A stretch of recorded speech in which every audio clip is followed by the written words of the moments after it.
Welcome back. Well, ergonomic injuries have been an issue in the workplace for a long time, costing billions of dollars each year to companies, and that's just in the U.S. Often, there are many simple changes that can be made to reduce the rates of these injuries. And joining us this morning to provide some tips on how to prevent them is wellness expert Dr. Robert Kipp from Southport. Thank you so much for being here this morning. Thanks for having me. So first off, when we talk about an ergonomic injury, can you just translate that into English? What does that mean? So basically, a lot of repetitive stress type of injuries like carpal tunnel syndrome, neck pain, back strains, herniated discs, things of that nature where people are doing things over and over in the same fashion during the workday causes injuries over time. And that's just kind of pain in the wrist and things like that, neck, lower back. Exactly. Numbness, tingling, things that people really don't want to live with every single day. What are things that people can do?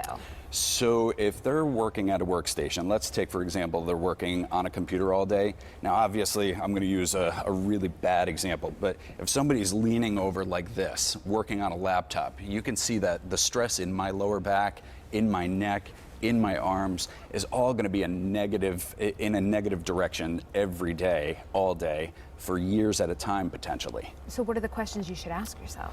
All right, so you have to look at your desktop work area. So number one, look at your desk. Make sure that you're sitting in an upright position. Position your computer monitor right in front of you so that if you're sitting there, the center of the screen is right in front of your eyes.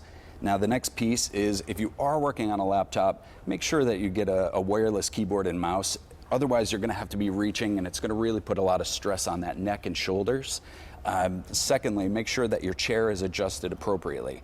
I see most ladies sit with their legs crossed. It's one of the worst things that you can do, unfortunately. So cross the ankles underneath the desk when you're sitting all day. Okay. Switch them around if that gets boring. And last but not least, make sure that they're taking some time to stretch every day. A 30-second stretch break every 30 minutes is, definitely within the realm of a possibility. It won't take too much time out of a day, so 8 minutes of stretching a day, it'll make the world of difference and really potentially save the employer tens of thousands of dollars over the course of a year. How prevalent are these injuries? How often do you see them?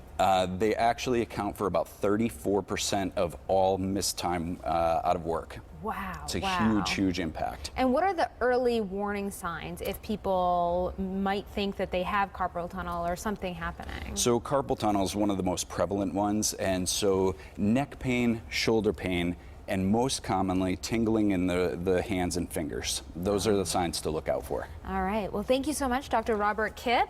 Thank you. And now I know what's happening when I've been texting too much. I feel that tingling in my thumb. Hold it up. Hold it up. All right. That's it. a good tip right there. And for more information, head to our website, WTNH.com. Just click on that on-air tab, pull it down to the Good Morning Connecticut weekend section.